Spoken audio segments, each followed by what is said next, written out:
अगर ईरानी विदेश मंत्री किसी समझौते पर सहमत हो जाए तो क्या आईआरजीसी भी उस समझौते को स्वीकार करेगा?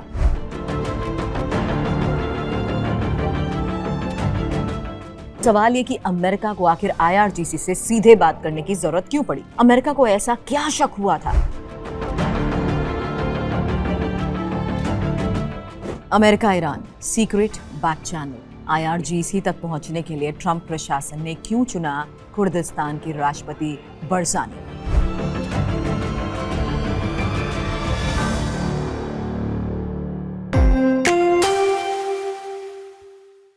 नमस्कार, आपके साथ मैं हूं सुरभि शर्मा। आप देख रहे हैं TV9 डिजिटल। अमेरिका और ईरान के बीच तनाव कम करने की कोशिशें जारी हैं।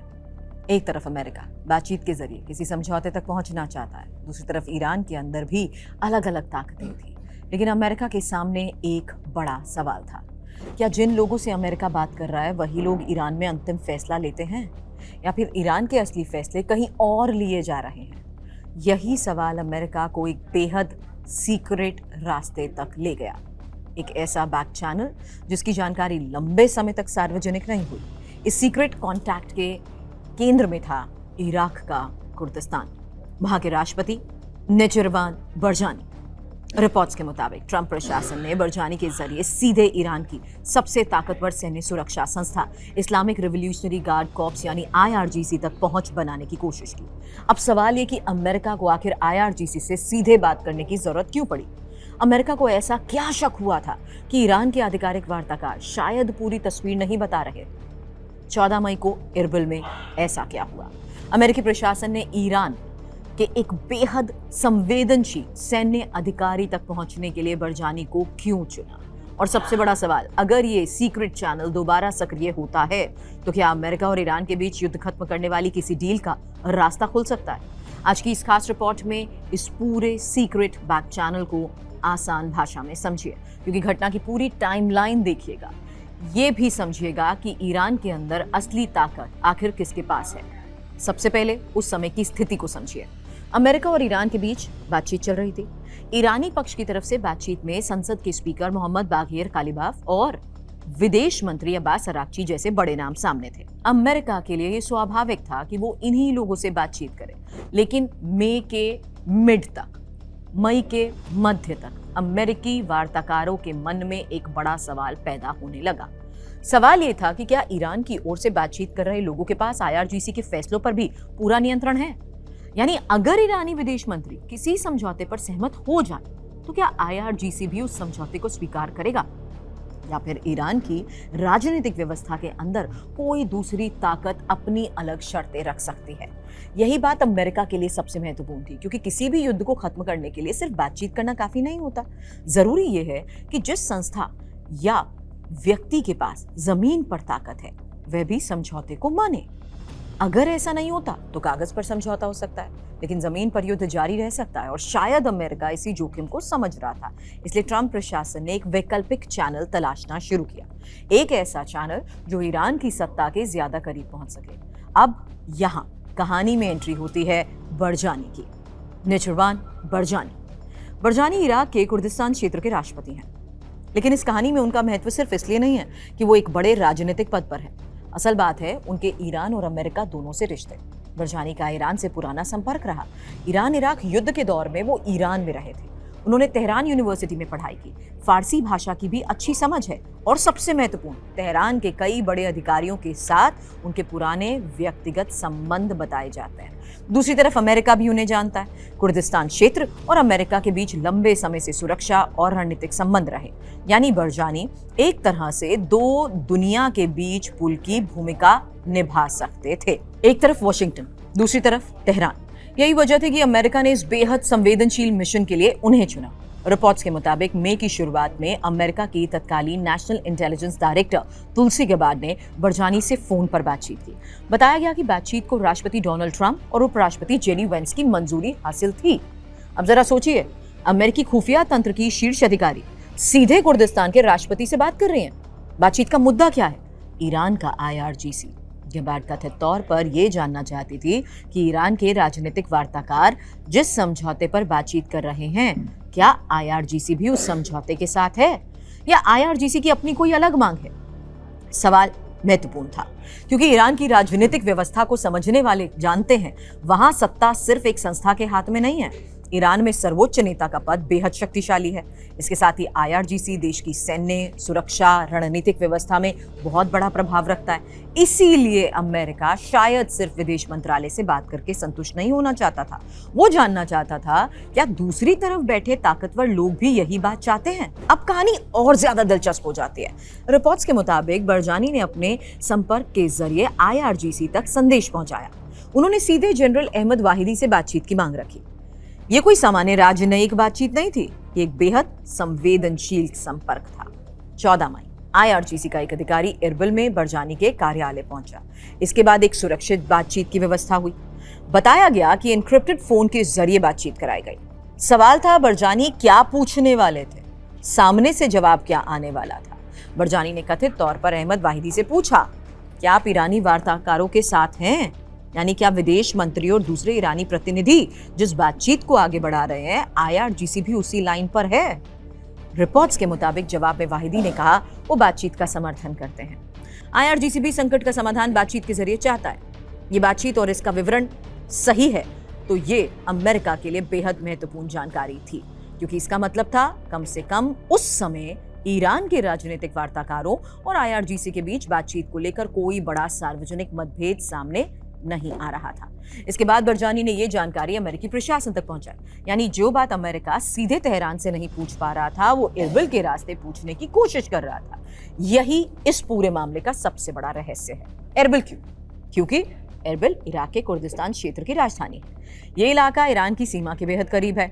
अमेरिका के भी इस क्षेत्र में पुराने सुरक्षा संबंध हैं, लेकिन बावजूद इसके ईरानी पक्ष के लिए इरबिल सुरक्षित जगह नहीं मानी गई। क्यों? क्योंकि ईरानी अधिकारियों को डर था कि इराकी कुर्दिस्तान में इजरायली खुफिया एजेंसीज का नेटवर्क मजबूत है।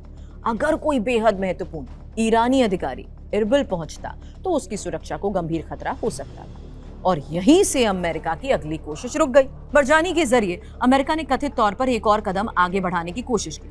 अमेरिकी और ईरानी अधिकारियों की इरबिल में एक सीधी सीक्रेट मीटिंग। अब सोचिए, अगर ये बैठक हो जाती तो ये अमेरिका और ईरान के बीच बहुत महत्वपूर्ण बैक चैनल बन सकता था। एक ऐसी बैठक जिसकी जानकारी सार्वजनिक कूटनीति से बाहर रहती। ना प्रेस कॉन्फ्रेंस, ना आधिकारिक घोषणा, ना सार्वजनिक एजेंडा, सिर्फ दोनों पक्षों के अधिकारी एक सुरक्षित जगह पर, और मकसद युद्ध खत्म करने का रास्ता तलाशना। लेकिन ईरानी पक्ष ने सुरक्षा को लेकर चिंता जताई, खासकर इजरायली खुफिया नेटवर्क को लेकर, और आखिरकार ये प्रस्ताव आगे नहीं बढ़ पाया। यानी बैक चैनल बना, संदेश गया, संपर्क हुआ, लेकिन सीधी बैठक नहीं हो सकी। अब इस पूरी कहानी का सबसे बड़ा सवाल यही है, आखिर अमेरिका आईआरजीसी तक पहुंचना क्यों चाहता था? इसका जवाब समझने के लिए ईरान की सत्ता संरचना को भी समझना होगा, क्योंकि ईरान में विदेश नीति सिर्फ विदेश मंत्रालय तय नहीं करता है। सुरक्षा और सैन्य मामलों में भी आईआरजीसी का प्रभाव बहुत महत्वपूर्ण है। आईआरजीसी सिर्फ एक सामान्य सैन्य संगठन नहीं है, ये ईरान की राजनीतिक सुरक्षा व्यवस्था का एक शक्तिशाली हिस्सा है। ईरान की क्षेत्रीय नीति में भी इसका बड़ा प्रभाव रहा। इसलिए अमेरिका के लिए यह जानना जरूरी था कि अगर कोई समझौता होता है तो क्या आईआरजीसी उसे स्वीकार करेगा। मान लीजिए अमेरिका और ईरान के विदेश मंत्री किसी समझौते पर पहुंच जाते, लेकिन आईआरजीसी कह देता हम इसे नहीं मानते, तो फिर क्या होगा? यही वो जोखिम है जिसे अमेरिका कम करना चाहता था। इसलिए अमेरिका को सिर्फ ईरान के वार्ताकारों से बात नहीं करनी थी, उसे यह भी सुनिश्चित करना था कि ईरान की ताकतवर सुरक्षा व्यवस्था समझौते के खिलाफ ना जाए। अब यहाँ एक और बड़ा पहलू सामने आया। ईरान में सर्वोच्च नेता अली खamenei की भूमिका लंबे समय तक सबसे महत्वपूर्ण रही, लेकिन युद्ध और सत्ता परिवर्तन के बाद ईरान की राजनीतिक स्थिति और ज्यादा जटिल हो गई। आपने देखा होगा कि किसी भी देश में जब लंबे समय तक युद्ध चलता है तो सिर्फ राजनीतिक संस्थाएं ही मजबूत नहीं होती, सुरक्षा, सैन्य संस्थाओं का महत्व भी बढ़ता है। और ईरान के मामले में तो आईआरजीसी की भूमिका को इसी नजरिए से देखा जा रहा है। अगर शीर्ष नेतृत्व कमजोर होता है, अगर राजनीतिक संस्थाओं के बीच मतभेद बढ़ते हैं, तो सुरक्षा संस्थाओं की ताकत बढ़ सकती है। इसलिए अमेरिका ये समझना चाहता था कि ईरान में वास्तव में अंतिम फैसला कौन कर रहा है, और यही इस पूरी सीक्रेट बातचीत की असली वजह दिखाई देता है। अमेरिका और ईरान के बीच बातचीत की सबसे बड़ी मुश्किल सिर्फ क्या समझौता होगा ये नहीं है, असल सवाल है किसके साथ समझौता किया जाए।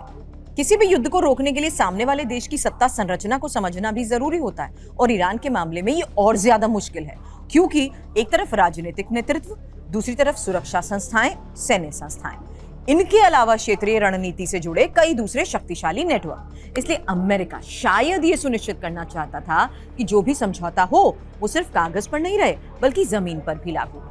अब सवाल आता है कि अगर अमेरिका और ईरान के बीच सीधी बातचीत मुश्किल है तो संदेश कैसे पहुंच रहे हैं। इस समय पाकिस्तान और कतर जैसे मध्यस्थों की भूमिका भी सामने आती है। ये देश अमेरिका और ईरान के बीच संदेशों के आदान प्रदान में मदद कर रहे हैं।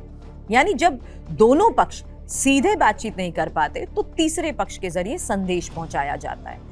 इसे ही हम ब्रॉडली बैक चैनल डिप्लोमेसी कहते हैं। ये कूटनीति नई नहीं है। दुनिया के कई बड़े युद्ध और संकट में ऐसे सीक्रेट चैनल इस्तेमाल किए गए हैं। कई बार सार्वजनिक बातचीत बंद होती है लेकिन पर्दे के पीछे संदेश चलते रहते हैं। कई बार यही बैक चैनल आखिरकार औपचारिक बातचीत की शुरुआत कराते हैं। इस कहानी में सबसे महत्वपूर्ण बात यह है, बरजानी की भूमिका खत्म नहीं हुई है।